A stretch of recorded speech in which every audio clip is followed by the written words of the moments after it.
Right when I saw it, I was like, that totally explains like how I feel and everything. He said, real estate isn't the thing, it's the thing that gets you the thing.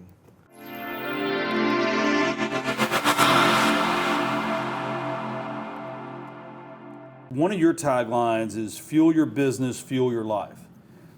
And I've always liked that you tie it together about, well, on my personal website, there's a tagline at the top that says, remember, the business is the vehicle, not the dream.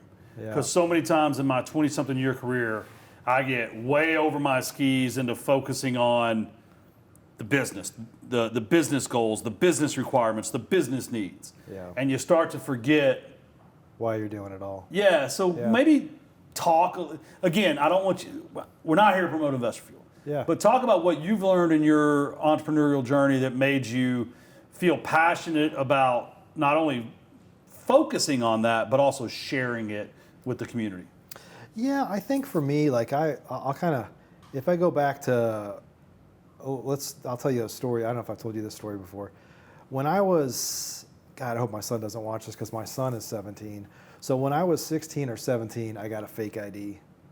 And then I started back then, this is going to date me a little bit, but you'd go into a liquor store a couple times and then they never ID you again because, well, we know who that guy is, you know? Yeah.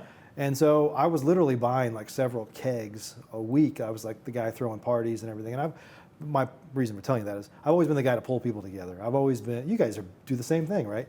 Is pull community together. We're always about pulling people together. I love buying kegs. I mean, I don't know about you. I mean, I haven't bought a keg in a long time. I have kegs right over there. But my point is like, I've always been that connector. I've always been somebody pulling people together. As long as you've known me, I've done stuff like that, right? As long as I've known you guys, you do stuff like that too. So that's why we're all friends, because we kind of have the same, cut from the same cloth in some ways, right? But I think,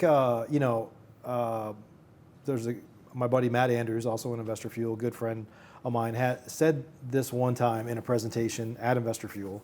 And right when I saw it, I was like, that totally explains like how I feel and everything. He said, real estate isn't the thing, it's the thing that gets you the thing, right?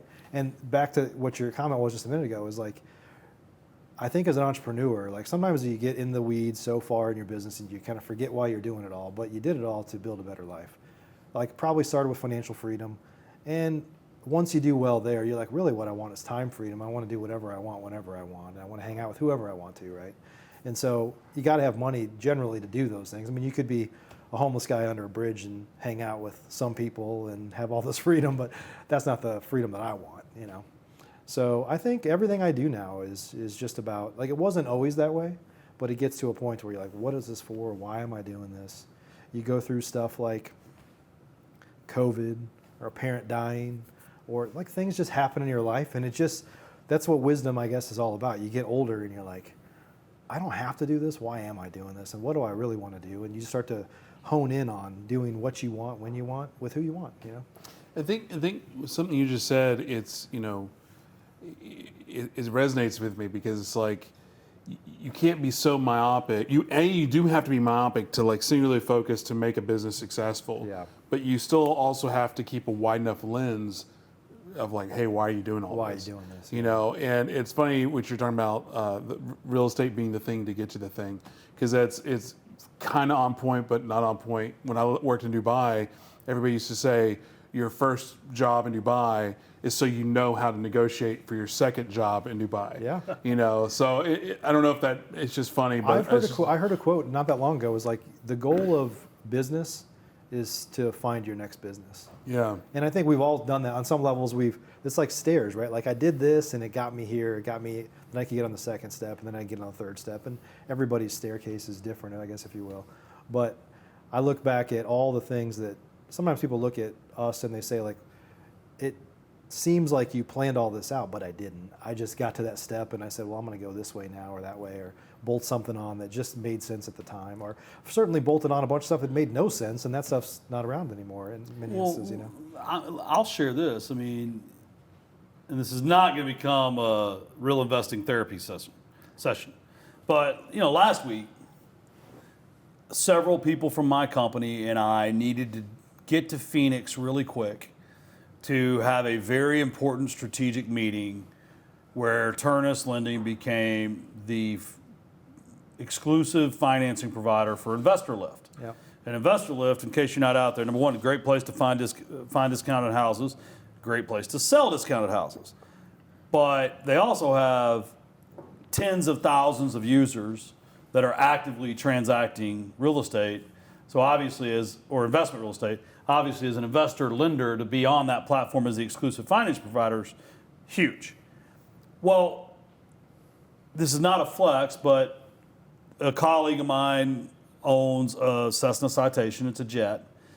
And so we decided to take the plane because we needed to go on Thursday morning, but I had to be back for my son's football game. He plays freshman football, and I'm just committed as a dad to not miss these things. Yeah. We fly out, and some people there, and they want to take pictures in front of the plane and all that. And my partner's like, please don't. And anyway, we did. But we wanted to record the announcement of the partnership, and why not do it on the tarmac in front of a private plane? But the point of this story is, on the way back, I was talking to the people on the plane, and I said, look, I've never worked this hard in my life. The last 8 months has been the most difficult thing I've ever done. In my 23-year career, I've never been at my intellectual capacity before this year. And there have been multiple times this year where like it hit, like to where it's just like, oh my gosh, I can't do anymore. And I was sharing that story on the way back, but the point is, it was all intentional this time. In past Tim, it would have happened on accident, and I would have probably had to like shut down a company or something. You know, it's a bit like, oh, not gonna do that. But then just yesterday, my first controller started working for us. Up until now, it's been like me and another partner like doing the books, and like sometimes doing them, sometimes not doing them, or doing them a month later when there were a bunch of questions. And I called Jennifer on the way home, and I said, oh my gosh. She goes, what? I said, for the first time, I can see a world where I actually have my P&L and balance sheet updated in real time, and I'm able to report to the board every Wednesday on the budget versus actual P&L. And I've got this VP of Ops in Charlotte that she is just amazing. And I've got this VP of Sales, and he's amazing. And my EVP that's joining the company very soon, and by the time this airs, Robert, I mean, he's the only executive I know that's been constant in this industry 10 years straight. Mm-hmm. And like now I see a world that all the hard work that was intentional, we've closed $12 million to date, and we'll close another $10 million in the next 30 days. Mm. Like the ramp is hitting, the hard work is hitting. And I told Jennifer, I said, the plan's always been to fire myself within the first 2 years and hire a CEO to come run the company. And it may happen quicker than that. Yeah, you're an overnight success. Yeah, well, right, but I guess that grind is necessary. Ryan, you kind of touched on it, but you have to have an exit from it, or it will kill you. Oh, like, yeah. I mean, I hate to say it like that. There's no doubt. I mean, I have a lot of things going on. You've got a lot of things going on, and there's stuff that I'm still like chief bottle washer. Like I'm involved, right? And I don't, it gets to a point where you don't need to do those things, but I like the challenge. I want to, this is going to sound cheesy, leave a legacy. Like there's just things that I have that are like, I need to check those boxes, and there's things that I still do that I don't really want to do them, and I don't necessarily have to do them, but I have to do them if I want to do the thing, Right. So, the thing that gets to the thing. That's right. Not this thing, the next thing. That's right.